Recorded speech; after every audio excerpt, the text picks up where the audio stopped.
Que a doce e gloriosa paz do Senhor Jesus esteja com cada um de vocês. Eu sou o presbítero Jackson e estou aqui para poder trazer uma palavra para você de ânimo, de força, sempre com o intuito de fazer com que a palavra chegue aos lugares mais longínquos, aonde os meus pés não conseguem alcançar.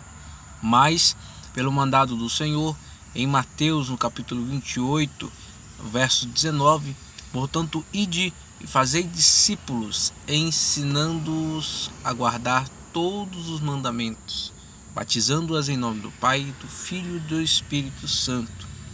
Que Deus possa abençoar a sua vida, que Deus possa estar abrindo as portas do entendimento para você. E nesta feita, eu quero trazer uma mensagem para você acerca de oração.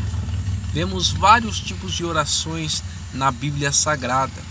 Orações, aí para a cura de enfermidade, oração, para obter um milagre, oração, ela quer dizer falar com Deus. E é isso que nós devemos estar sempre fazendo.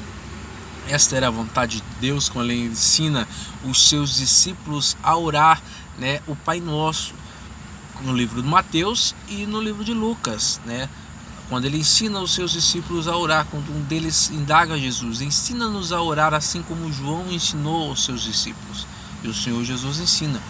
O apóstolo Paulo também, ele é bem firme quando ele pede para que os seus orem não somente por ele, mas pela igreja. E vemos uma passagem interessante no livro de Colossenses, no capítulo 4, no versículo 12, vai dizer assim: Saúda-vos Epáfras, que é dos vossos, servo de Cristo, combatendo sempre por vós em orações, para que vos conserveis firmes, perfeitos e consumados em toda a vontade de Deus. Aqui na minha Bíblia, essa palavra combatendo, do grego agonizo, do qual deriva agonizar em português. Ela então denota ali uma palavra que verdadeiramente a pessoa ela estava em oração contínua, fervorosa, como se agonizando. E Paulo ele fala que estava combatendo sempre por vós em oração, para que vos conserveis firmes, perfeitos e consumados em toda a vontade de Deus.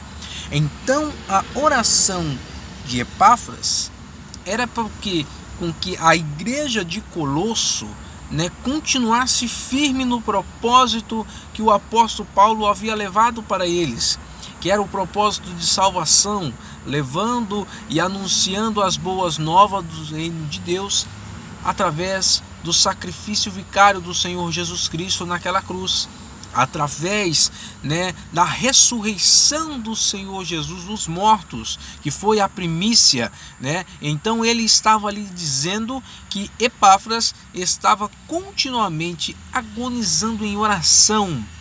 Isso mostra para nós a importância de estarmos sempre orando pela vida dos irmãos na igreja, e não, por vezes, fazendo o que muitos hoje em dia é fácil de estar vendo por aí nas igrejas, falando mal um dos outros, coisas que é contrária a nós, Então o apóstolo Paulo ele deixa isso bem claro, que esse é o nosso dever, de nós estarmos orando pela vida da nossa liderança e pela vida da amada igreja. A palavra em Tiago, no capítulo 5, no verso 16, vai dizer assim: confessai as vossas culpas uns aos outros e orai uns pelos outros, para que sareis. A oração feita por um justo pode muito em seus efeitos.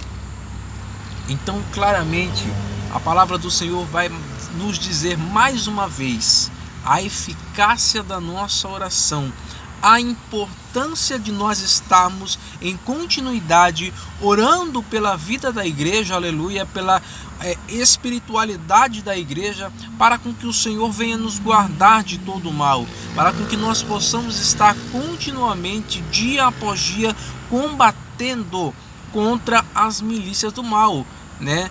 O apóstolo Paulo fala que nossa luta não é contra a carne e nem contra sangue, mas sim contra as hostes espirituais da maldade que estão nas regiões celestiais.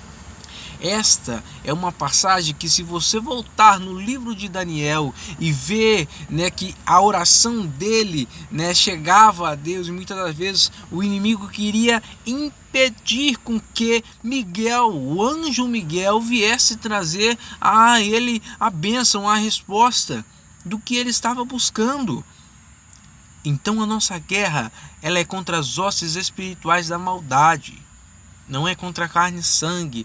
Meu irmão e minha irmã, aconselho você a cada dia mais buscar, assim como a palavra do Senhor diz, orai uns pelos outros. Buscar a estar constantemente buscando pela vida espiritual da igreja e pela sua vida. Porque eu tenho certeza que os seus pastores, eu tenho certeza que a liderança da sua igreja ora por você.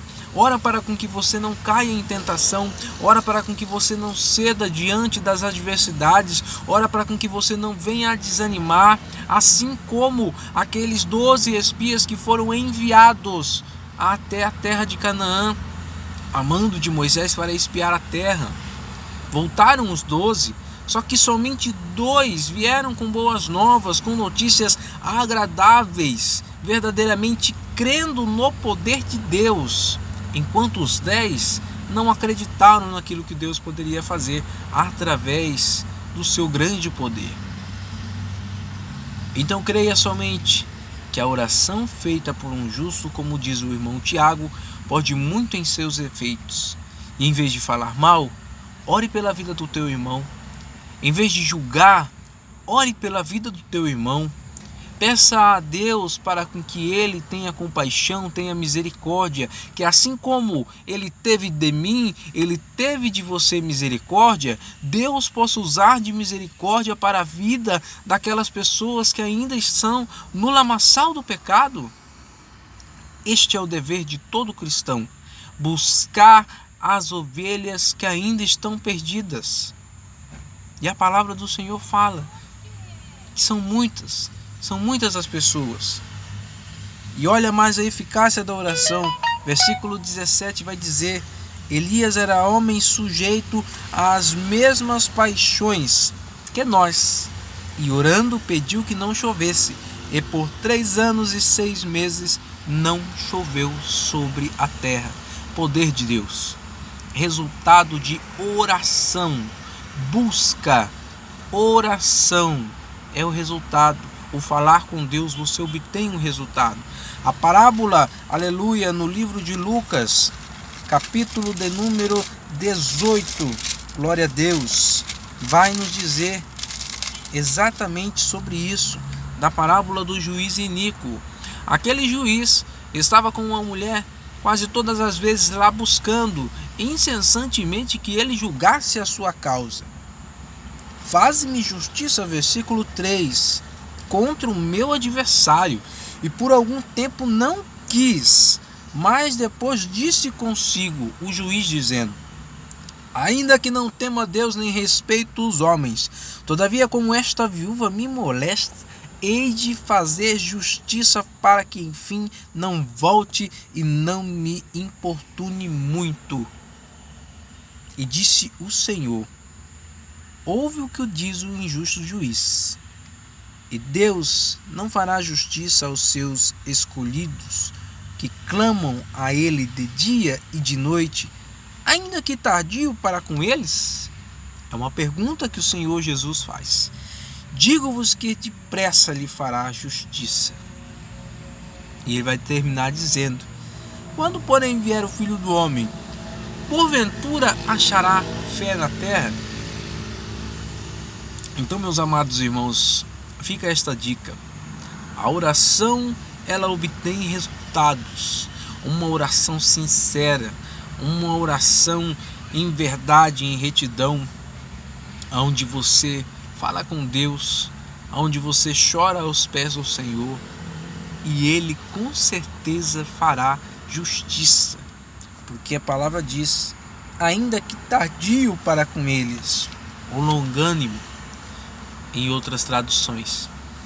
Que Deus possa abençoar a sua vida em nome de Jesus e que esta palavra caia como boa semente nesta terra em nome de Jesus. Amém? Que Deus abençoe. Curta o vídeo, compartilhe, deixe o seu comentário em nome de Jesus.